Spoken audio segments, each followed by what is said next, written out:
The significance of dying in Kashi.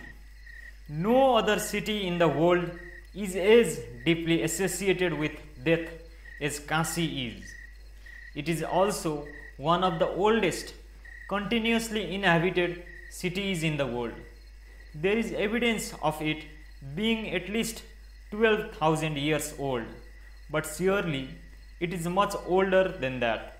Not only was Kashi continuously inhabited for thousands of years, it was also the most powerful spiritual magnet that drew people from far and wide. It would not be an overstatement to say that it would have been impossible to find someone in the subcontinent who did not want to go to Kashi for whatever reason.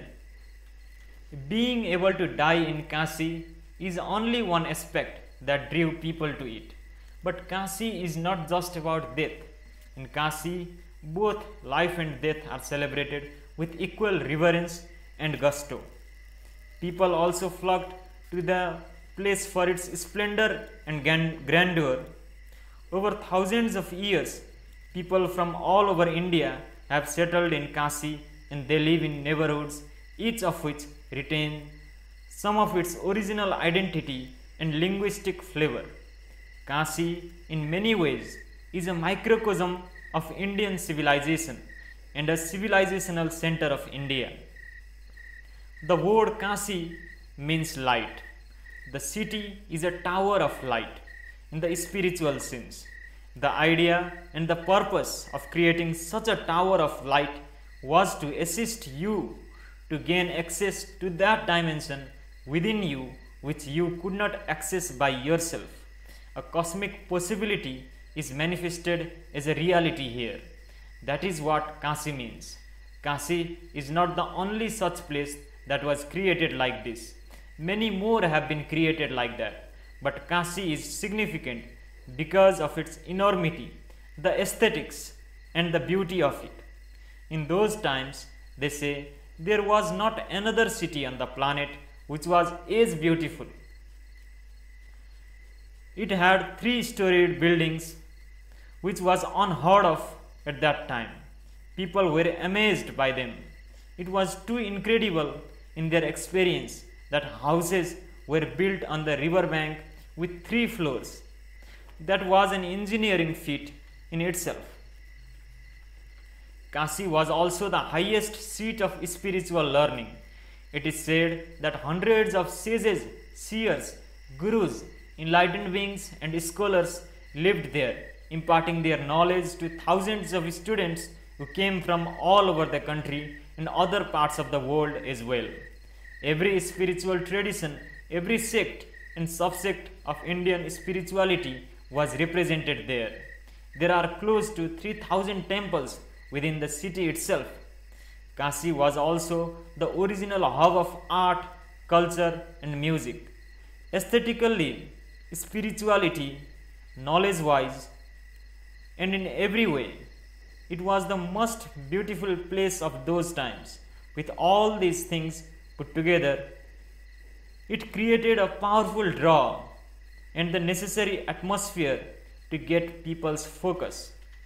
Many prominent saints, philosophers, poets, writers, and musicians of all times have lived in Kashi at some point or the other in their lives. Even Shiva went and lived in Kashi. When Agastya Muni had to leave Kashi, even he cried paeans about Kashi's beauty and greatness. He did not want to leave this city, but his work took him down south. Traditionally, people did not only go to Kashi when they were on their deathbed, they would have been dumb. People went and spent the last 15 to 20 years of their life there because they wanted to live in the most beautiful place. Living there and leaving their body there became an important part. So the original idea of creating the city was to live there.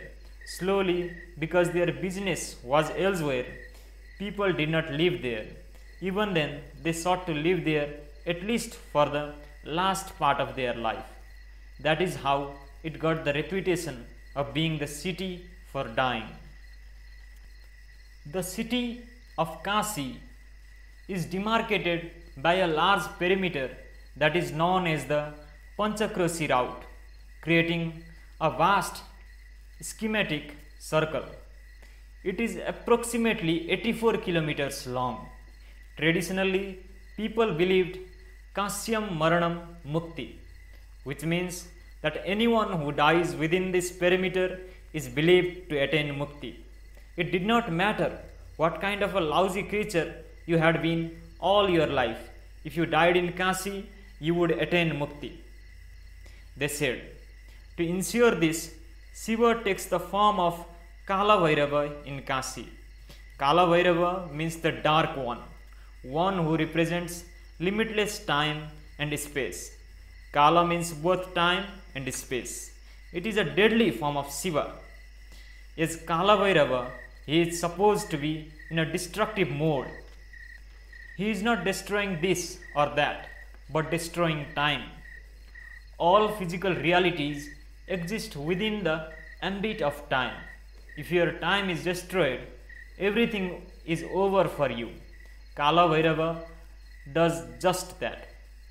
In Kasi, Shiva, in the form of Kala Bhairava, is supposed to personally bestow liberation by imparting the Taraka mantra to all who die there. They say Yama, the god of death, has no jurisdiction within the perimeter of Kasi. Neither he nor his agents, the Yamadutas, can enter the city. Once a person loses their physical body, Kala Bhairava gives them a Yatana Sarira, a special subtle energy body for them to work out their karma. They say the suffering in this Yatana Sarira is 42 times more intense than normal suffering. Because it is so intense, it is over almost instantaneously. All this is very beautiful way of saying that the normal processes that take place after death are not applicable and something else that is super intense happens. Traditionally, this is called Bhairavi Yatana. Yatana means ultimate suffering. It is something that can happen to you beyond the body. But Kala Bhairava will make it happen to you here. So at the moment of death, your many lifetimes play out in a few moments with great intensity. Whatever pleasures, sufferings and pains that need to happen to you spread over many lifetimes will now happen to you in a microsecond. This happens with the kind of intensity that you cannot hold. If suffering has to end quickly, we must make it super intense. Only then it will end quickly. This is about putting your karmic warehouse on fast forward. If it is mild, it will go on and on forever. So Kala Bhairava creates such phenomenal pain which you have not imagined possible, so that after that nothing of the past remains in you. He makes it as brief as possible. I have been saying this in many ways. Essentially, spirituality means putting your life on fast forward. You may suffer much more because everything happens at a fast pace. What you would have stressed for 10 years happens, let's say, in 1 month. So the intensity of the suffering that you go through is extremely acute. There may be moments of ecstasy and joy, but there is so much suffering also happening rapidly within you. This happens not only in Kasi, but in any consecrated space. In a way, once we initiate someone, we have put them on Bhairavi Yatana. We can further tweak it up if they want. Just that they must be ready for it. A consecrated space means just this. It is concentrated life. By saying the suffering is 42 times more intense means that life there is 42 times more intense than the way you know it. So that means you burn fuel 42 times faster. That means everything is faster. After some time, once you get used to it, there is no more yatana. It just burns. You are at a higher rev. That is the purpose of every consecrated space. This whole longing to die in Kasi is to empty out your karma bucket entirely, at least towards the end of your life, and not make Kasi another item on your bucket list. Emptying one's karma leads to all experiences happening at a tremendous pace. Consecrated space like Kasi are good at doing this. Kasi is definitely not what it was, but it is still significant today, substantially significant. However, Kasi is not the only place that is made like this. There are many other places, but maybe not of the same magnitude. The Dhyanalinga is one such place.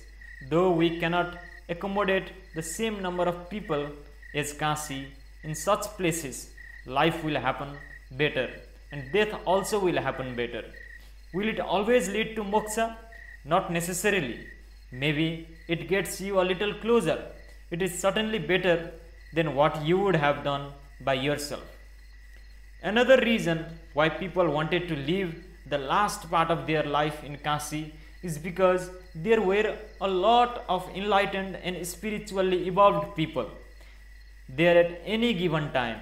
In every street, there was an enlightened being to meet. And in those days, they did not have indoor bathrooms, so the entire town would come to the ghat for a dip in the mornings and evenings. Given the sheer number of such spiritually accomplished people who visited the river banks, invariably such a person would notice someone whose death was near and he would do what was spiritually necessary for them.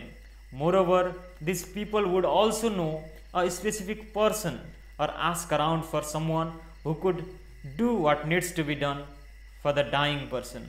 Because of this possibility, even if they lived a life of ignorance, even if they had no sadhana in their lives, people who died in Kasi were assured of a very good quality of death. Kasi is also known as Mahasamsana or the Great Cremation Ground. Usually, cremation grounds are situated away from the village or city. They are at a distance from human habitation because unless you are on the spiritual path and it is part of your sadhana, it is not conducive both for the living and for the dead to be in close proximity to each other. In Kasi, the city itself is built around this great cremation ground. Even today, around the clock, the ghats are full of burning bodies because they cater not just to the people of the city but even to those from distant places. Whenever there is a death within a radius of couple of 100 kilometers, the body is taken to Kasi to be cremated. The idea is that the person may have been unable to live in Kasi or even die in Kasi for some reason, but they want at least the body to be cremated in Kasi and the remains immersed in the Ganga. They say the cremation fire has been passed on from the beginning of time and has never been extinguished since. There is a family that has been living on the ghats there for many generations, whose responsibility is to keep the fire going and provide it to each and every cremation that happens there. So over time, from people wanting to live in Kasi to wanting to die in Kasi, they wanted to be at least cremated in Kasi. But today, people just want to visit Kasi at least once in their lifetime, and that too as a tourist, not as pilgrims. Of course, the city of Kasi itself has undergone a sea change. It is no longer in its ancient glorious form. Modernity has taken a serious toll on its structure and form. Even then, the entire atmosphere had some impact on people. More than a karmic influence, it may bring some psychological realization an intellectual realization from seeing life being conducted in a completely nonchalant way. What is usually done behind the scenes in seclusion is conducted openly there. You don't have to go to a hospice to die. You can just sit on the riverbank and die. You can be cremated on the riverbank too. People see it as normal, very normal. So even just visiting such a place has a certain impact. Though terribly mutilated, Kashi remains a powerful possibility even today. The time to build new towers of light has definitely come.